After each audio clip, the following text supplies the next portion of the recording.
সুন্দরবনের বিস্তীর্ণ জঙ্গল শুধু বাঘ, নদী আর গরান গেওয়ার নয়, এই অরণ্যের প্রত্যেকটি কোণে মিশে আছে বিশ্বাস, ভক্তি আর লোককথার এক দীর্ঘ ইতিহাস। দক্ষিণ রায়ের পাশাপাশি এখানকার মানুষ আজও পুজো করেন বনবিবির। বিশ্বাস, তিনিই দক্ষিণ রায়ের ক্রোধ থেকে রক্ষা করেন সুন্দরবনবাসীকে। লোকমুখে প্রচলিত বনবিবির কাহিনী শতাব্দী প্রাচীন। সুন্দরবনের ব্যাঘ্র সংকুল অঞ্চল বলেই দক্ষিণ রায়কে এখানে বাঘরূপে পুজো করা হয়। কথিত রয়েছে, যশোরের ব্রাহ্মণনগরের রাজা মুকুট রায়ের অধীনে ছিলেন দক্ষিণ রায়। কোথাও আবার তাকে দেবতার রূপেও দেখা যায়। তবে ভাটির দেশে বনবিবি দেবীর আদলেই তার পুজো প্রচলিত। এক পুরনো লোককথা বলছে, সুন্দরবনের এক প্রত্যন্ত গ্রামে এক বিধবা মহিলা ও তার ছোট্ট ছেলে দুঃখে বাস করত। বাপহারা দুঃখের দুই কাকা ধনা ও মনা একদিন তাকে নিয়ে গিয়েছিল মধু সংগ্রহে।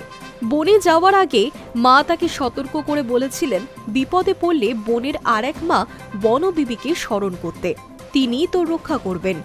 বনে তখন রাজত্ব দক্ষিণ রায় ও গাজী আউলিয়ার। গাজী ছিলেন সাধু প্রকৃতির, কিন্তু দক্ষিণ রায় ছিলেন অহংকারী ও দাপুটে বাঘরূপী দেবতা। এই দুই দেবতার মধ্যে ছিল গভীর বন্ধুত্ব। একদিন রাতে দক্ষিণ রায় স্বপ্নে এসে ধনা ও মনাকে আশীর্বাদ দেন মধু ও ধন সম্পদে সমৃদ্ধ হওয়ার জন্য। তবে শর্ত রাখেন, দুঃখেকে তাকে উৎসর্গ করতে হবে, না হলে নৌকা ডুবিয়ে দেবেন। লোভে পড়ে কাকা দুজন রাজি হয়ে যায়। পরদিনই তারা দুঃখেকে ছল করে এক নির্জন দ্বীপে ফেলে আসে। একলা দুঃখে যখন বুঝতে পারে তাকে বলি দেওয়া হয়েছে, তখনই মনে পড়ে মায়ের কথা, বিপদে বনের মাকে ডাকবি। কাঁদতে কাঁদতে সে বনবিবিকে স্মরণ করে। আর ঠিক তখনই এক দীপ্তিময় দেবী এসে দাঁড়ান তার সামনে। এক হাতে খোলা তলোয়ার, অপরূপ তার রূপ।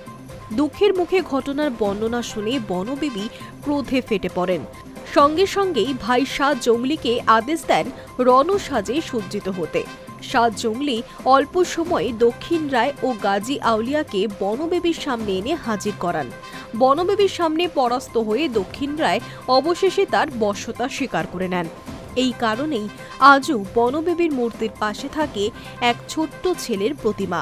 সেই দুঃখে, সেই বাপহারা শিশুটির মতোই সুন্দরবনের প্রত্যেকটি জীবজন্তু ও মানুষের রক্ষক বলে মনে হয় বনবিবিকে।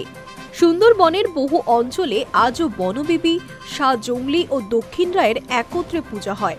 কোথাও তারা মানুষ রূপে, কোথাও বা বাঘ রূপে আরাধ্য। দুঃখের উপস্থিতিও শাহ জংলির যুদ্ধরূপ আজও স্মরণ করিয়ে দেয় সেই গাথাকে, যেখানে বিশ্বাসী শেষ পর্যন্ত জিতেছিল ভয়কে। Hi news network.